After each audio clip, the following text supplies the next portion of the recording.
Good morning, good afternoon, and welcome to today's Chief Learning Officer webinar, sponsored by Strivr. Hope everyone is having a great start to their week, and excited as I am for today's webcast, Reskilling for Growth with VR. The future of learning is immersive. My name is Steve, and as always, I'll be working in the background here to help answer any general or technical questions you may have. Before we begin, though, I would like to go over a few key reminders. First, there is no dial-in number for attendees. All audio will be streamed through your speakers or headphones, so please adjust your volume there accordingly. At the bottom of your screen, you'll see a variety of icons. You will have access to all these tools throughout today's session, so please feel free to customize your console however you would like. Among these tools, we have a group chat, ask a question, resources, and certifications. If you have any questions or experience any technical issues throughout this webcast, please click on the purple icon marked Q&A, type the question in the box provided, and click Submit. If you have a technical question, the answer will appear here. Any content-related questions for our speakers today will be read at the end if time allows. The certification code for this webinar will appear in the certification box located to the right of your slide once you have met the required watch time. Don't forget, you can chat with your fellow attendees by joining the live group chat. And finally, you will receive a link to the recording of this webinar in a follow-up email, so please allow at least 24 hours after the conclusion of the event before the information is sent. And now at this time, I would like to introduce our speakers for today's webcast. First up, we have Tamar Algalis, Chief Human Resource Officer for XCOM Labs. We have John Jordan, Managing Director, Head of the Academy at Bank of America, and Derek Belch, Founder and CEO of Strivr. And I believe Tamar is going to start us off. So Tamar, take it away. Thank you so much. Appreciate you taking the time to introduce our panelists today. Super excited to be here with everybody. I wish we were all in person. And I'm thrilled to see so many colleagues and friends as attendees here. So a shout out to all of you. Thanks for joining this amazing webcast today. So I want to introduce to you John Jordan, who is the head of the Academy at Bank of America. And John, why don't you tell us a little bit about yourself and give people a sense of what it is that you do for B of A? Sure. Thank you. It's great to be with everybody today. And it's a beautiful day here in Charlotte, North Carolina. I joined from, I work at Bank of America. I've been here for almost 18 years. And I've worked in a variety of different roles since I've been here at the company. But most recently, I've been leading an organization called the Academy, which is an organization that started about 4 years ago. And it is really a joint venture between the learning and leadership development organization and the business. I lead a group of really business operators as they train new client-facing employees or help upskill them into that next skill level along their career path. So completely focused on great onboarding, professional development, helping these client-facing employees really be effective in their job. We have about 45,000 participants that go through the Academy every year, and that includes roles like financial advisors and lending officers and managers and folks working in branches or call centers. So there's a lot of work that goes into really helping people get up to speed and be successful in their roles. Awesome. Thank you. And there's been so much transition and change in the whole financial sector. So I'm sure that the work that you're doing has lots of challenges and yet lots of opportunity that you've been able to capitalize on this year. So we look forward to hearing a lot from you. So Great. Derek, I'll introduce you as well. Derek Belch, who is the CEO and founder of Strivr. Derek, why don't you tell us a little bit about yourself and about Strivr? Yeah, thanks, Tamar. Good morning, everybody. Coming at you from Palo Alto, California, in a 20,000 square foot COVID-friendly office because I'm the only one here right now. Unlike Tamar and John in their homes, I had to get away from my 3-year-old and 5-year-old to do this effectively. But so Strivr was, for those of you who aren't familiar with us, we were founded in January of 2015, so a little more than 6 years ago, on the heels of actually my time coaching football at Stanford here in Palo Alto. And while I was coaching, I was a graduate assistant, and I had to do a thesis. And my thesis was to come up with a way to train football players using virtual reality. It was so successful as an academic project that the head coach of Stanford, David Shaw, literally sat me down and kicked me out of the office and said, you got to get out of here and go start a company. This is too good. So for the first 18 months that Strivr was in existence, we were mainly working with NFL and college football teams. This will not be the last time I use this prop today, but here's a VR headset. So using virtual reality to give players mental reps when their body is off the field, but their brain thinks they're on the field. And we were very successful doing that. We still do sports to this day, but in the summer of 2016, about 18 months in, we got a pretty random and lucky phone call from Walmart. And they said, hey, we'd love for you to come down and show us what we could do for employee training. And that set us on a much different path. And today we are predominantly enterprise focused, using virtual reality to train employees like at Bank of America, which we're going to talk about today. Actually, John, I believe the first time we met, we demoed a quarterback virtual experience for you just to kind of get the feel for it. So sports is still in our DNA, but as of today, working with Walmart, Bank of America, Verizon, FedEx, we've been very fortunate to bring virtual reality to the enterprise as a next generation learning tool. So very excited to talk about that today. Awesome. Thank you so much, Derek. That's great. And I love your talk about sports and about football. And it's interesting because I come from a tech background, 25 years as chief learning officer at Qualcomm. And so what I was doing there was managing engineers. And it's hard to herd the cats sometimes on the field. Same thing with engineers in an organization. And so there's a lot of parallels between kind of managing a team, making sure that you have your players out on the field. And look, we are all corporate athletes. So that's awesome to see where you guys got your start. For those of you who are familiar with me, I'll introduce myself for just a second as well. So as I said, I spent about 25 years as CLO at Qualcomm, and I'm now the Chief HR Officer for XCOM Labs in San Diego. And that is the startup founded by Paul Jacobs, the former chairman and CEO of Qualcomm. So I'm super excited to still be in the tech space. I have almost 30 years of working in learning and development and really trying to coach and develop people. And what I've seen over, my career and what I've seen over time is that we've really had a big evolution around learning and development. We started with classroom-based education, and then we moved to online. And I think it was in 1999 that Qualcomm was awarded from ATD some kind of training award for the internet-based learning, online learning at that time. And then we moved to mobile in about, 2000. And here we are in a world where virtual reality and immersive learning is the next evolution of where we as chief learning officers and as learning and development professionals need to go. We need to figure out ways to be resilient and relevant. And as we come out of this year and this pandemic, I think there's massive opportunity for us to think about technology differently. So I'm super excited about the work that you're doing and really believe that this is not just today, but this is today and it's the future. And we all need to start to embrace that. So with that, John, tell us a little bit about what you're doing with Strivr and B of A, because you seem to be, an early adopter and somebody who's really doing something very progressive and meaningful for your organization. Sure. Thank you very much. And, I'm just glad I'm some kind of athlete. I'm glad to hear I'm a corporate athlete. All other athletics have drained from my system. But I also coach football, like Derek, but it's flag football for my 8-year-old daughter. And I will tell you, if I were just to hand her a playbook or show her a video of a football game and then throw her on the field, she would really never be successful. And I think that's true of everybody and in every role, no matter what you're doing. You want to be successful. You want to be good at your job, and that takes practice. It takes reps. And it doesn't matter if you're working in a financial center or, you're working as a quarterback in the NFL. I mean, you've got to practice your trade and make sure that you know what to do when it comes to performing your job. For us in the academy, we've created a practice environment. So we've basically said, all right, we are going to have coaches for every role who used to perform in that role, who's top performers, and they're going to teach you the fundamentals, and they're going to practice and use technology to simulate real life client interactions, so that when they actually do talk to a client or they're working with a client on a very sensitive transaction, buying a home or opening their first savings account or thinking about their big vacation that year, that they're able to really do that with excellence and do it with empathy and make sure that those interactions are positive with their clients. We have billions of interactions with clients every year, and making sure that those interactions are positive is so important to us as a company and as a brand.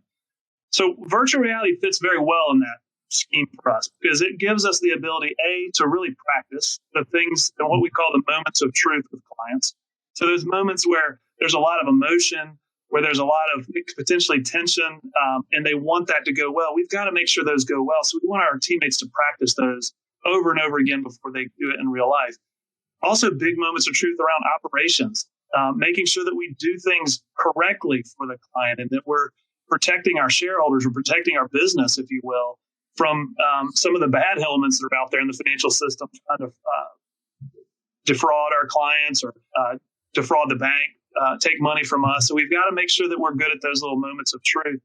And it also helps us certify those skills. So it's not just giving them those practice reps. We're also able to monitor their performance and say, hey, is this individual really picking it up or not? And we may be able to bring someone alongside them. And we have a couple of hundred coaches within the academy that specifically come alongside people and help coach them around tough stuff to help them get better and more proficient in their skills so that they can be successful. So far, we've been really excited about what we've learned so far, and we really see a bright future just continuing to leverage technology and virtual reality in particular to really help us with those client experiences that matter. And John, are you seeing that with just one group of people, or are you really seeing that across your employee base that you could utilize virtual reality and immersive learning? Is it really a platform that fits everyone? Yeah, I think it does. I mean, we've piloted this with 400 individuals across multiple geographies, multiple job functions. And although, I never see a day when we say all of your learning is in virtual reality. I think you could see a day when everyone has a piece of their learning, which is done in virtual reality. And again, it comes down to those really important moments for each job. So we've tested it within financial centers. We've tested it within call centers. And we've seen both groups have really responded well. We've learned a lot. We've seen things that worked really well. We've seen things we may want to try it a little bit differently, but we've worked really together with our learning organization in the company, as well with the Strivr team, who bring a ton of expertise on this topic. And we're just thinking through, where do we go from here? We've had a successful pilot, and we're just thinking about what's next for us and what roles are going to be the most impactful. That's awesome. So Derek, at Strivr, what are you really seeing as far as adoption from your customers? I know you're working with Walmart, you're of course working with B of A. What are you really seeing about kind of what's happened this year and how it's positioning us for more adoption of virtual reality and immersive learning? Yeah, great question. Well, first of all, I think John hit on a really important point, and this is really important for our audience in the community. I don't see it. I'm the CEO of this company. I don't see a day when everything is in VR. I see this being complementary, supplementary, eventually replacing certain things. But to John's point, it's about picking those high impact moments and opportunities. And the way that we really push everyone to think about this, and John and his team got this right away, was think about, the flight simulator, right? Virtual reality is a flight simulator for blank. Insert job here, insert task, insert role, insert, client opportunity. So where do you want to give your employees the flight simulator like experience for a certain task or concept, right? So I just really want to hammer that home because it kind of dovetails, Tamar, into my answer to your question. We are seeing what I like to call tremendous macroeconomic tailwinds right now. And I think John actually hit on this beautifully.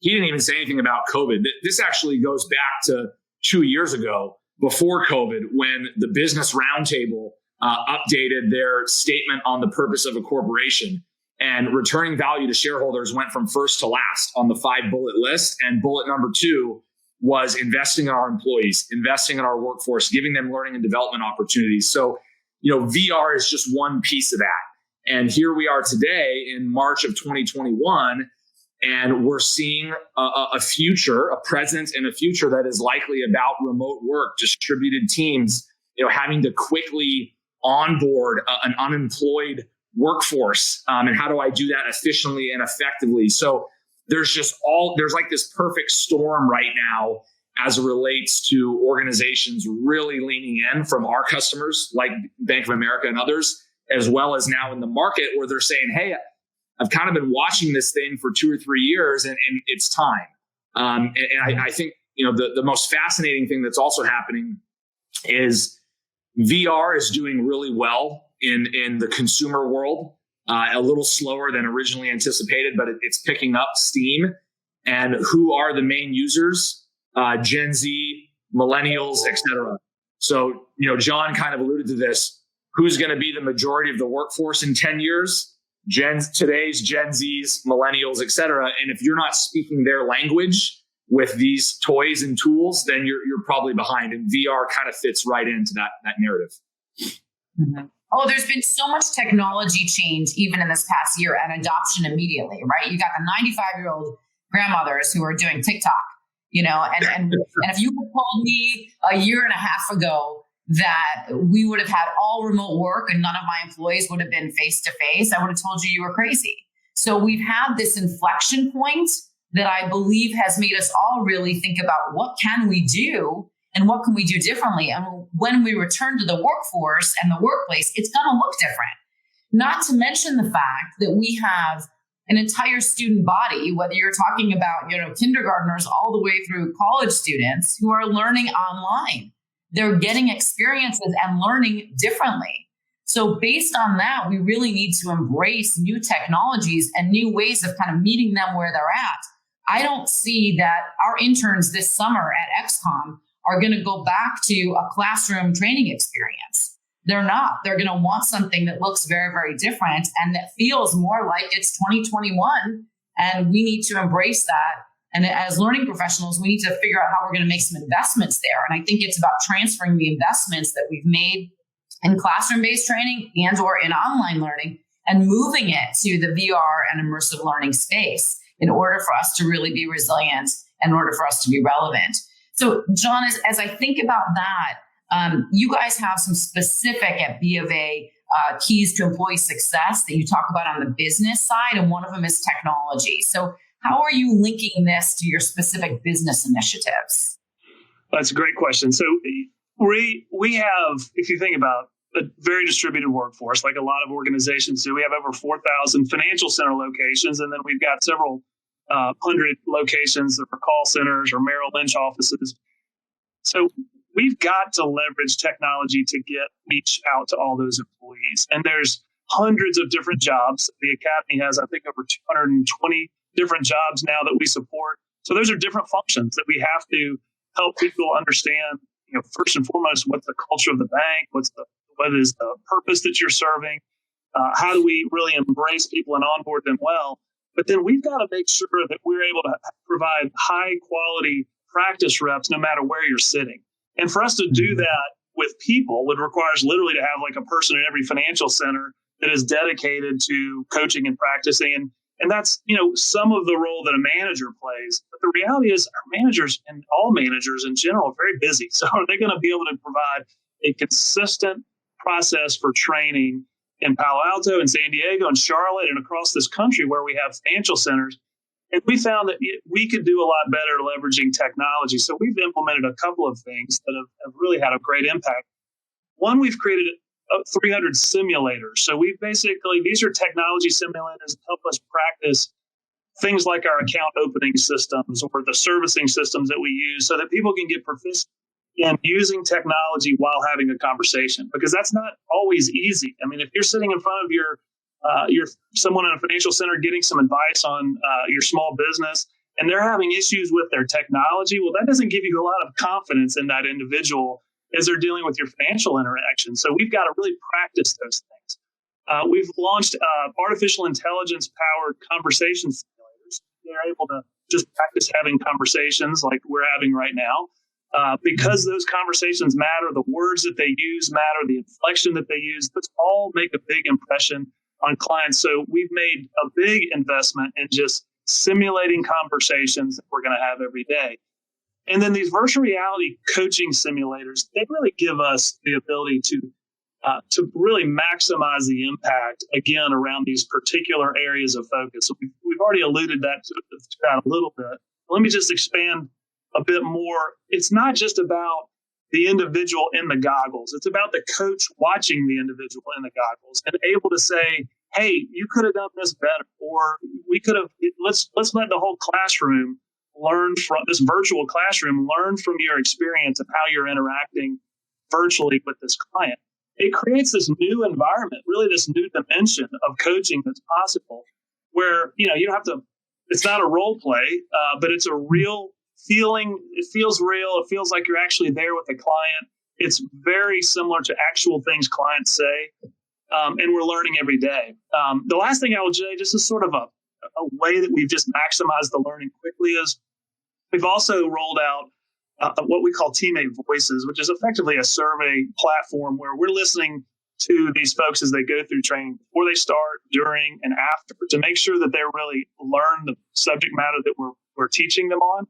And that real-time feedback loop is giving us the ability to modify everything that we do on a cohort-by-cohort basis. So the stuff that we started in January with, by the end, we've got tons of feedback on that. And then in February, we're tweaking it a little bit. And then in March, we're tweaking it a little bit. So every month, we're trying to get better and better and better. And that's a use of technology that I would say is really foundational to all of this. It's the one that's informed these decisions to implement technology where we already have.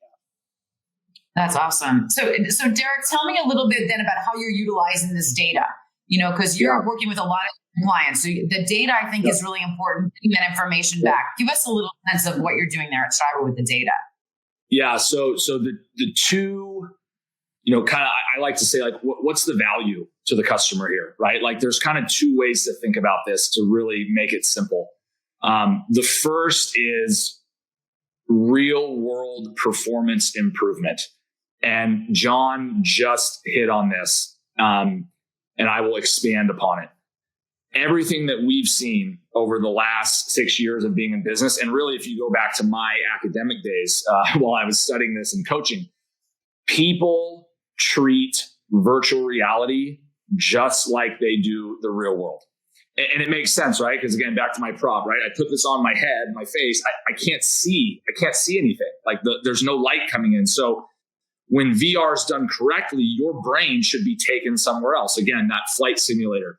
So with that in mind, learning by doing is a thing. We all know that. John referenced it with his daughter with flag football. Tomorrow you referenced it in your kickoff.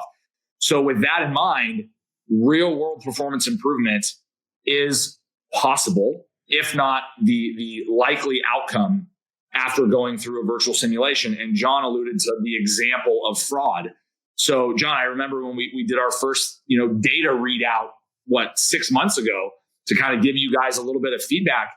We showed that people were getting it wrong in the simulation. And some people were like, well, hang on, then this isn't working. We said, no, this is working because this means they're going to get it wrong in the real world.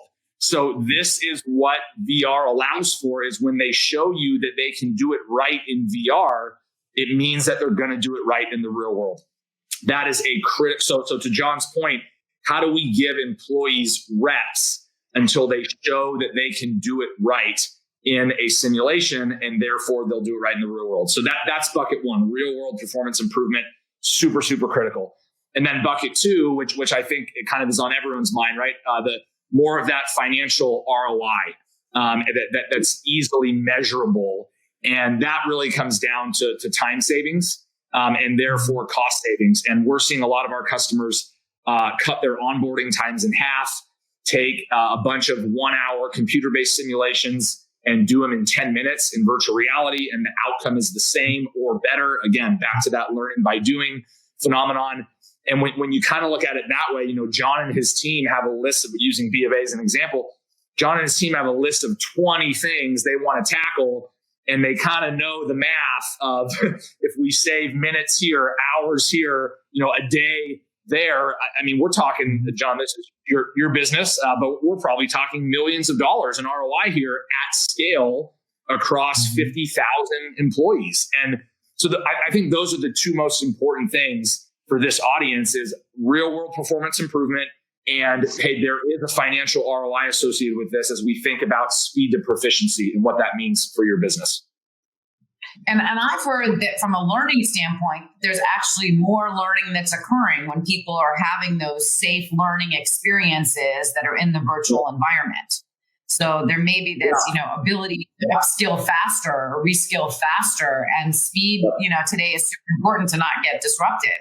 So, Yeah. John, how do you get adoption in your organization for this? How do you talk to your managers about it? How do you get buy-in from your senior leadership team? How do you overcome the IT people and the legal people that always say you can't do that stuff in training? How do you do that? Well, I think we're very fortunate in that we've got a lot of support corporation-wide around things that are focused on employee experience and helping people be productive. And to Derek's point, I mean, one of the things that I think any enterprise would benefit from is just making sure they understand what does productivity mean for these different jobs and functions so that you can measure impacts of improving on that and saying, well, if I can do something a week faster and I hire 1,000 people into this role, then that's 1,000 weeks of additional productivity that you're getting to your bottom line. And those are the types of things that I would say are really foundationally important, so that you can show those partners that you mentioned that, hey, this does matter. This investment is going to matter, not only in the short term, but then it opens up a whole new world of opportunities and things, just learning about how to make a more empathetic employee, helping folks be better at presenting potentially. I mean, there's just so many things that we're starting with those big rocks that are going to drive immediate ROI or immediate improvement in productivity, but really getting people used to using this new technology now. Derek's point, 10 years from now, I mean, everyone's going to have had some form of VR or AR in their life. And so this is just kind of in the vein of innovation. We know that this is like, thinking of an option. We're opening up a whole new set of options for really engaging our employees and helping them be better at their jobs. We hear time and time again that from employees, we've heard this in the pilot as well, that they love the fact that we're investing in technology that's focused on them. We focus a ton, billions of dollars on technology for our clients. And now we're really saying, you know what, we're going to invest a ton, that same type of investment in you and your experience and your proficiency, because we know at the end of the day, these folks are the face of our company. They're the ones who are talking to the people on the phone or face-to-face in a financial center. And we want to make them feel special. We want to make them feel like that they have the ability to grow in their career and be professionally developed at all levels. Mm-hmm. That's amazing that you're saying that, because I really think for your employees, showing them the investment that you have in them is critical, especially right now. We need to be showing that career development and career growth, investing in our people is critically important, not just investing in the technology for the customer base. So, Derek, I can see how, for the financial sector and even for myself in the tech sector, there's massive opportunity for immersive and VR learning. But what about, other industries? How do you see this kind of rolling out across every industry? Maybe healthcare, that could be another interesting space, or manufacturing. Give me a sense, and you talked about Walmart for a bit. Give me a sense of what that looks like as far as, scale across different kinds of industries. Yeah, so I mentioned a few of our other customers, Walmart, Verizon, FedEx, et cetera. We've had a lot of success so far in retail, in grocery, in manufacturing. I think the key here, and again, this may seem odd to the audience that like sometimes I pitch against myself as the CEO of this company, but the key here is to also be realistic about the technology. And VR is ready today for prime time, but it's likely never going to be for everything. And there still is a ways to go before it will be ready for certain types of roles. So we're seeing a major success right now with frontline worker type roles. These are roles where there's often a heavy operational component. These are roles where there's a step-by-step process. These are roles where there might be danger associated with doing something wrong. These are roles, and these are the words of our customers, not mine, where education levels are just very different than certain knowledge worker roles. And these people learn differently, as John and you alluded to, Tamar. So, we feel very strongly based on our success that we're seeing, as well as if you just think about the archetype of the perfect end user, where a frontline worker type role is really that the product market fit for virtual reality today. And then, as John has alluded to, how do you then say, okay, we're gonna get this into our organization. We're gonna kind of lay the plumbing and the infrastructure with this job code and this job code and this job code. But the vision here, the 10-year plus plan, is every job code and knowledge workers as well. And that's where you start to introduce things like talking to customers where AI factors into this, right? That's where we can start to do, presentations and virtual conferences and all these other things that are more consistent with knowledge worker type roles. So yeah, I mean, that's what we're seeing today. And I have no problem being very honest with folks, our current customers, our prospective customers. Hey, we're not at the point where there's just insane AI in the headset and you're going to have a smooth conversation with an avatar. That's just not where we are in the world.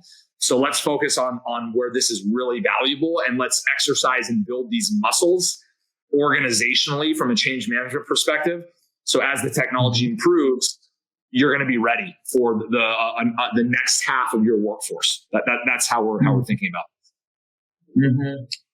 That's interesting, because this frontline worker, there's so much of a focus today on that frontline worker. And one of the things that we're trying to do is figure out, what some people call reskilling or upskilling that level of talent, to take on new and different jobs as industries have been disrupted and as work has been changed. We're in a new world of work. We're in a new world of learning, and we need to start, making some changes so that we can adapt to that. So as you think about, John, reskilling your workforce or enabling people to take on different jobs, tell us a little bit about how you're utilizing this to help ensure that you are growing that talent and reskilling your talent so they're not leaving your organization. That's a great question. So this year tested us big time, or 2020, and I guess to a degree this year as well. It started that way with the Paycheck Protection Program, which was required really financial institutions to re-gear their whole organization very, very quickly to provide billions and billions and billions of dollars of SBA loans to our clients. So we did 17 years worth of business loans in 60 days. And so what that meant was we basically had to create a completely new underwriting department, and it's hard to describe all the moving parts to it. At the end of the day, it was 20,000 people that were reskilled over 60 days to do a completely different job function. So what that showed us was the art of the possible. I mean, we said, gosh, if we can do that, if we can move 20,000 people over in a blink of an eye practically to do something different, then we need to be thinking about that more proactively on a daily basis. So we'd always thought about it very linearly. So we created career paths for someone to come into the entry-level role, no matter where they're from. They can come from out of high school or college or MBA, it doesn't matter, or military. And they can progress their career very linearly so that they become specialist and manager. But now we're thinking, gosh, in this gig economy where people want to do different things, well, we can provide a ton of internal flexibility where we can flex up one organization at a time of need and pull down another one as things change in the economy. Mortgage rates go down, we need more mortgage processing. Mortgage rates go up, we may need somebody on a different role. Sure, there's a big fraud event, we need someone to help reach out to a bunch of our clients to protect them. I mean, those are the kinds of things that we're thinking, all right, if we had modules already in place, like we had simulators already in place, we could move people even more quickly. And to Derek's point earlier, take something that used to take maybe a week and make it a day. And so then you're, a day later, you're doing a different function. And so there's a lot of building blocks that have to happen. We have to have a common vernacular around skills. We have to talk about things. We have to create common systems and approaches to interact with clients. There's a whole system of things that have to happen. And virtual reality is is definitely a piece of that will help things move more fluidly and more quickly from one role to the next. Mm-hmm.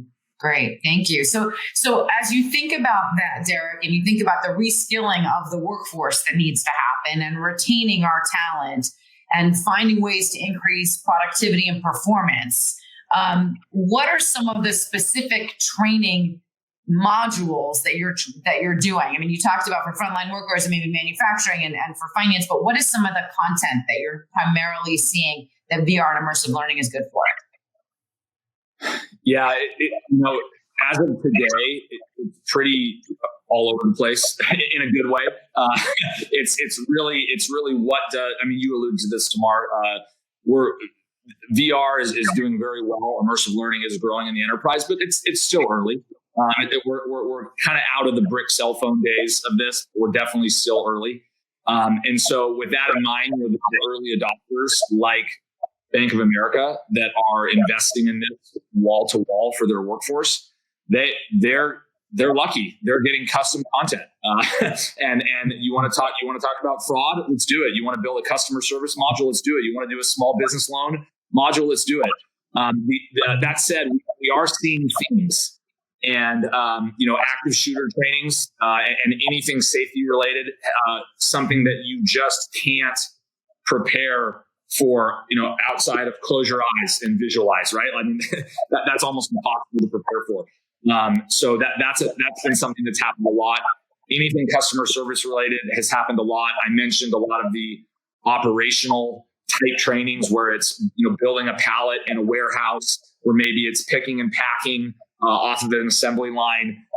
Just a lot of those are some of the themes that we're seeing here. But in the end of the day, our play here, our value to our customers is this is a platform. We didn't walk into John and his team 2 years ago and say, hey, we want to sell you some customer service training in VR. We said, we want to partner with you to bring the platform to the workforce. And it's your call as to what you want to do. We'll hold your hand in the early days. And as the tools democratize, commoditize, improve, we'll start to put these tools in your hands, and you can be using this in whichever way you want. So, yeah. So your tool, the Strivr platform, is an enabler for employee retention and for training, and is also a solution to improve business results, right? Because you can show some of these quantitative business impact around having these experiences. You can save cost, you can increase performance and productivity, you can do things faster. All of those are amazing opportunities for people to be embracing the Strivr platform and VR immersive learning. Yeah, I think the key. Oh, sorry. I was just going to add that tomorrow. The key here, and you would know this better than anybody. The learning in HR world is so content focused, and rightfully so, because there's a lot of different roles and responsibilities and content needs. But again, when we talk about like putting one of these in every bank in America, like that's a software challenge, right? That's an infrastructure challenge. That's a security and legal challenge, as you mentioned. So content is just one piece of the puzzle. And, John and his team have been phenomenal partners cross-country with all of the parts of Bank of America. We got to check these boxes, just like Microsoft and Workday and Oracle and SAP and Salesforce, all these enterprise software companies where the content is just one piece of the equation. Yeah, but you're a one-stop shop. I don't need to go buy my headset somewhere. I don't need to go buy content somewhere. I don't need to go buy software somewhere, right? You're just a one-stop shop. Yeah. So that's easy for me. So John, how easy was it for you to implement that one? Well, nothing's easy here. But it was, I would say it's all now of relative ease. It's been great. Our early partnership and our pilots have been wonderful, again, because we've engaged a whole host of people interested in this topic. So technology, our learning and leadership development teammates have obviously been highly involved. And then the business is always looking for ways to get better, looking for ways to be more operationally excellent, be better at client engagements. It's interesting because we focus, and I think what Derek is describing his company is this focus on very tangible areas of ROI coming out of the gates, which is, I think, just going to make sense, right? So you're going to want to make sure you put it in place where you're going to get the biggest return. I also think there's a ton of application in leadership capabilities and empathy and diversity and inclusion initiatives. I mean, for us to be able to create empathy within our workforce around people they're different than us. So having, simulating being in a wheelchair for me, who does not have that physical challenge, or having me feel what it's like to be a female person of color walking into a room that looks completely different than me in financial services or whatever the industry is. I say that because I think it's super important that everyone gets experience differences, experience reality from a different perspective than they currently have in order to have better empathy. We've used that from a client perspective so far. So we're trying to build empathy within for certain client situations like losing a loved one, which is a very emotional time, obviously, and you're dealing in a situation where you're going to come in and want to get all the financial affairs together. We want our employees to feel what that's like, because many of them are maybe younger and have never experienced the death of a loved one.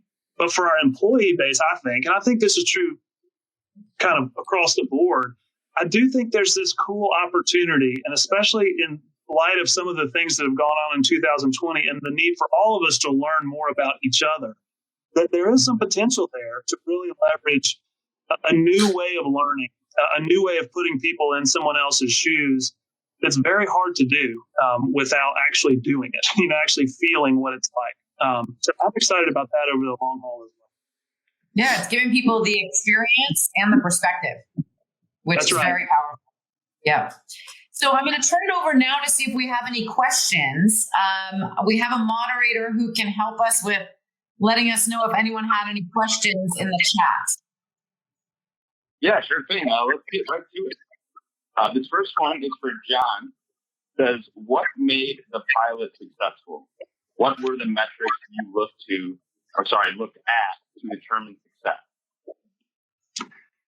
Well, there were a few. That's a great, really, if you think about every pilot we do here, we try to see, what was the business impact. We want to hear from the learner. What is their actual experience? And then we really look at the entire environment. What is the feedback of partners, so the technology team, the business team, et cetera, et cetera. And the feedback was really, really positive from learners or people that were going through this of all ages, of all geographies. And we learned a lot about what works and what doesn't work. At this phase, we've just had 400 go through the pilot. We're at the phase of just really trying to learn what could be. And Derek referenced something that was really interesting in that we had trained a one-way and 100% pass rate in terms of just kind of the typical web-based click-through training. Everybody passed their questions and things like that. And then we did the same kind of test, but experiential, and made them actually do it, in front of us on virtual reality. And we did have a high fail rate of a certain process that we need to go right 100% of the time. So that was a great learning for us. The measurement almost opened up a whole nother business case view for us, which is the cost of errors or the cost of poor quality. That was just an invisible cost to us. We didn't realize exactly what that was. So we've got a whole system of measurement. Each pilot was different. We had 4 different things we tested. So each one was slightly different. It was all around business impact, employee satisfaction, and then, just learnings from the overall partner environment that we have.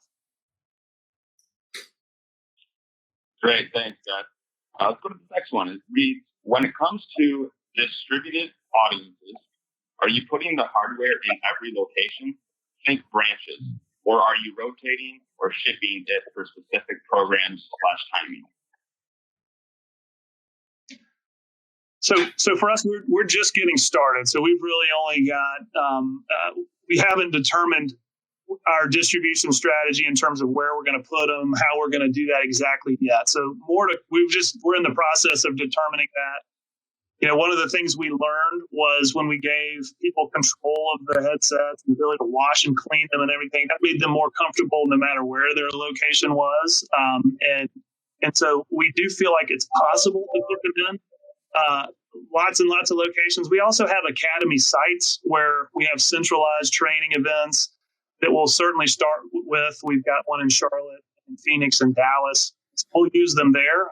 Obviously, this year we've sort of been locked down like Derek in an office with not many people in them, and we're at home. We're certainly not going to distribute to everyone's house, but when we are back together, we do expect to have them in many of our locations. Yeah, and Stephen, I can jump in there too. Just outside of Bank of America, we have seen a little bit of everything at this point. We've seen the traveling trainer have a pack of headsets, and they a couple hundred of them go around from location to location at hotels or in an office or in a retail store or whatever. and that's one of their tools in their tool belt, like their laptop, like their tablet, like mobile phone, whatever. So we've seen that. We've seen Walmart, which has been very public, put 4 headsets in every store in all of America, 16,000 headsets in total. We've seen other customers also put them on-prem, and we're seeing other customers that have a smaller workforce, a smaller footprint than John's, actually send headsets into the home and literally ship them in and out of homes. And it's kind of like bringing the workplace into the home versus bringing the employee into the workplace. And that's certainly something that we may see more of with whatever happens, still during and post pandemic. If I had to put my predictive hat on, I think one day we're going to see a headset on every desk. I've got my laptop, I've got my tablet, I've got my phone, and I've got my headset. Now, again, knowledge worker, frontline worker, John mentions their place of work is a branch for most of these employees. So is there one headset in a branch? Is there 2, 3, 4? How do they share it? I mean, all of that is TBD, but I think that's where we are a decade from now. And today we're kind of just helping customers do a little of everything to be successful.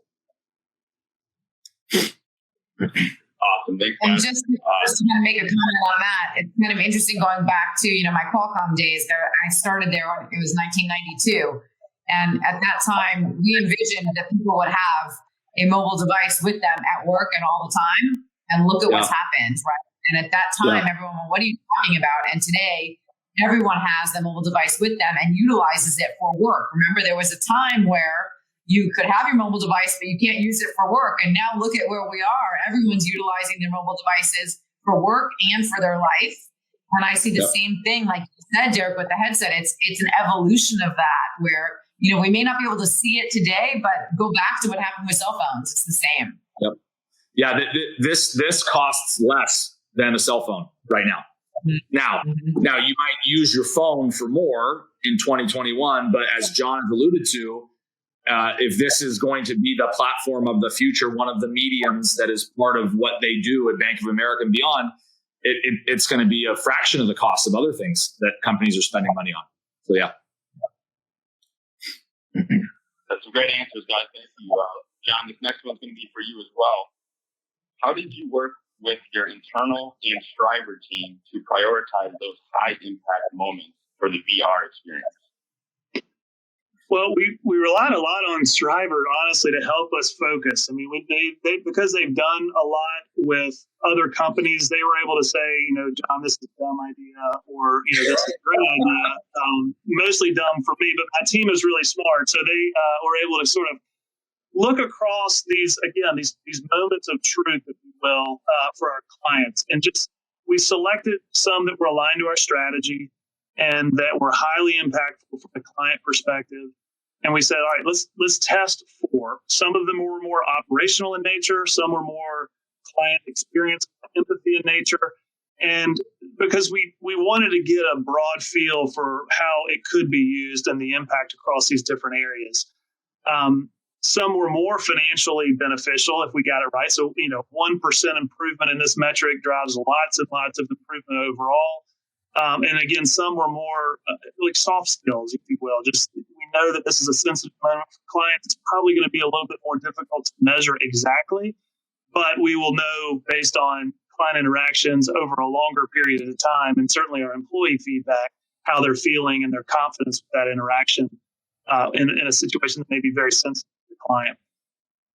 So I think we're still going to be learning for a long period of time. My list is probably 1,000 long in terms of things, and Derek and team are helping me focus on the ones the base hits first before we go with the grand slams.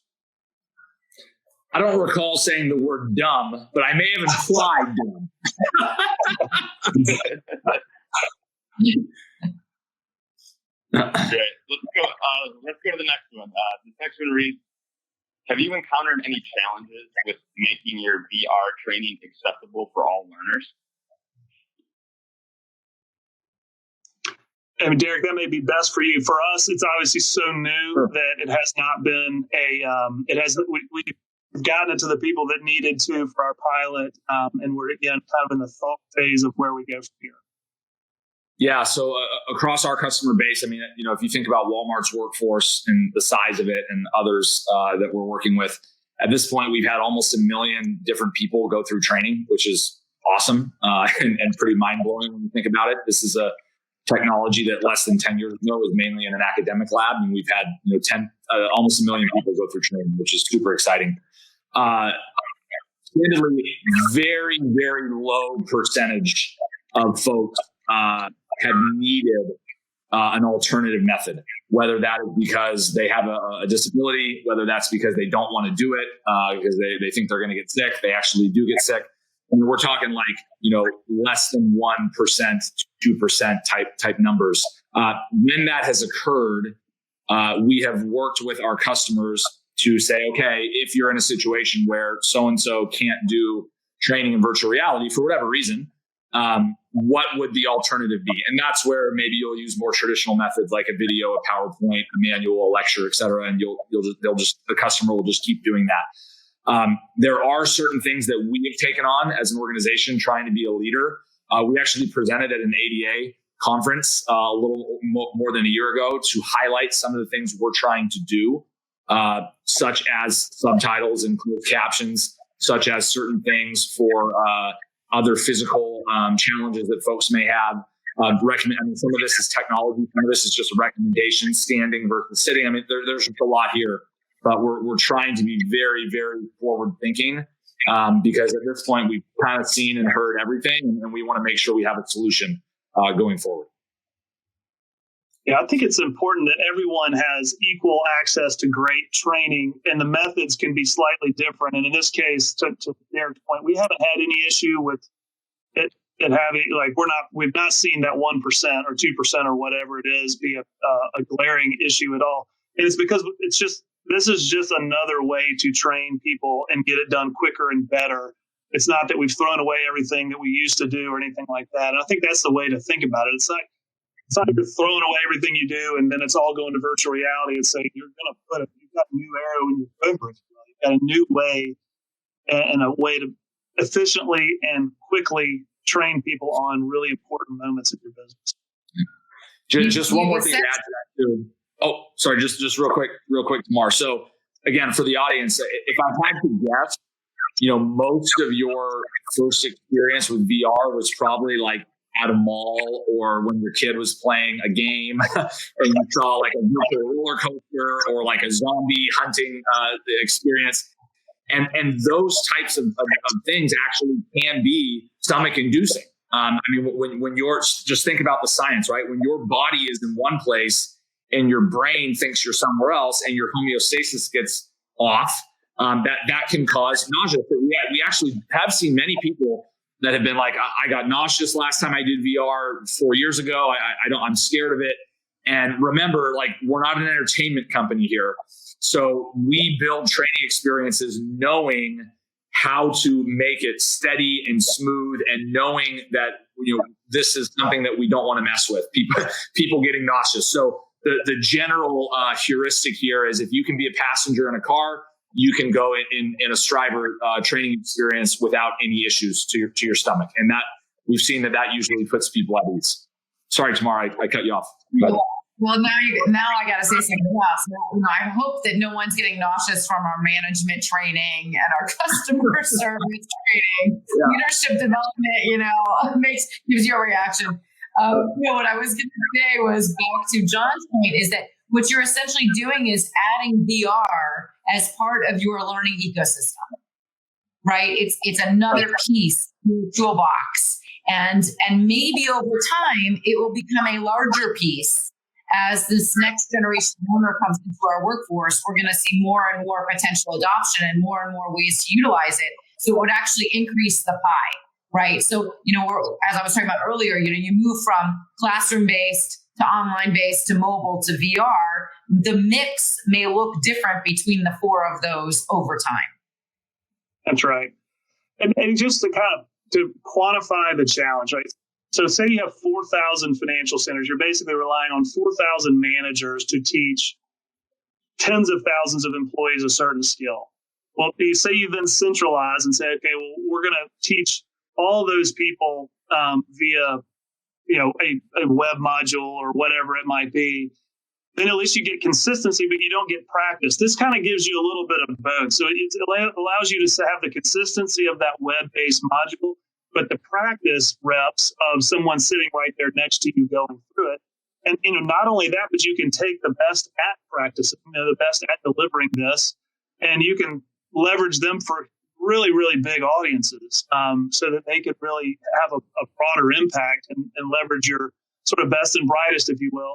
That's the model of the academy. So when we think about that, we've hired the best financial center managers to work in the academy to teach next generation financial center managers, lending officers, et cetera. So we'd already done it from a people perspective, and now we're doing that same thing from a technology perspective, simulators, virtual reality, whatever it might be, because we really feel like the scale and the consistency of the practice is important for a company that needs to have the same feel in Florida as it does California or New York or wherever it might be. Awesome, guys. Thanks. We still have time for a couple more, so let's get right to this next one. I believe this one is going to be for John and Tamar. They would like to know how you guys stand up or resource a learning environment in a branch or other business setting.